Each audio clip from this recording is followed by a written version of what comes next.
Everything's bigger in Texas, and President Trump delivered in Dallas, taking on his Democratic rivals one by one. Watch. I don't think the guy's got a chance. Sleepy Joe, I don't think he's got a chance.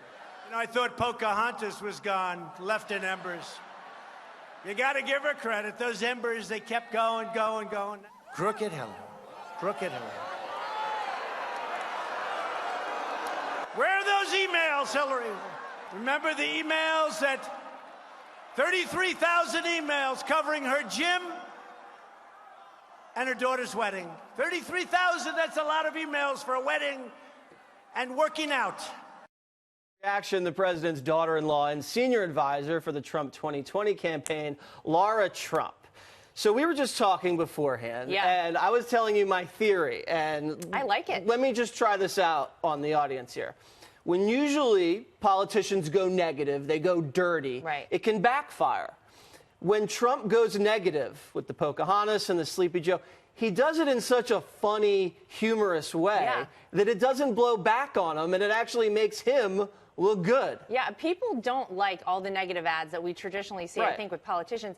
He's not, Jesse, as we all know, a traditional politician, and it's actually very unique the way he does this. It's sort of charming in a way, and I think in some ways people find it a little bit humorous, and it's not as offensive to people when he does this. He gets his point across, which we always know he will, but he does have a very unique branding ability, and I think people actually really enjoy themselves. Like they're in on the joke, because they go and they expect to hear a Sleepy Joe riff, a Pocahontas riff, a Crooked Hillary riff, and you know, it's not like, oh man, this guy's mean. It's like he's just poking fun. Yeah, it's a little funny. Biden, not a great night the other night on the CNN debate. Here are some highlights, or as we like to call them, lowlights from Sleepy Joe.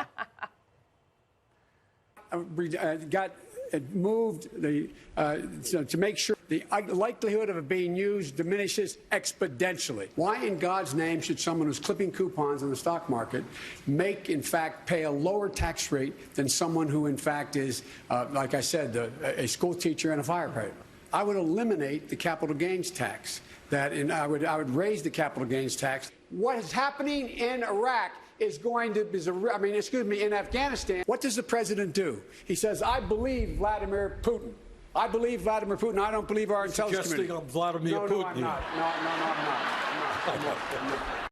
What I want to know is, what does clipping coupons at the stock market mean? I would love to know more about that. Let me tell you, if I were a writer at Saturday Night Live and we know that they're going down the tubes because they can't come up with any good material, here's your good material. Do a whole skit on Joe Biden. You know what we say in the South, Jesse? What's that? Is bless his heart. Oh, bless his heart. I kind of feel sorry for him, actually. You do? I mean, it just makes you feel bad. You kind of cringe when he's talking. You're like, oh, God, can you just get it out, Joe? I know. I feel bad for him. Not that bad. Not bad enough. Because I'm not as compassionate as you are, Laura. But I feel a little bit bad.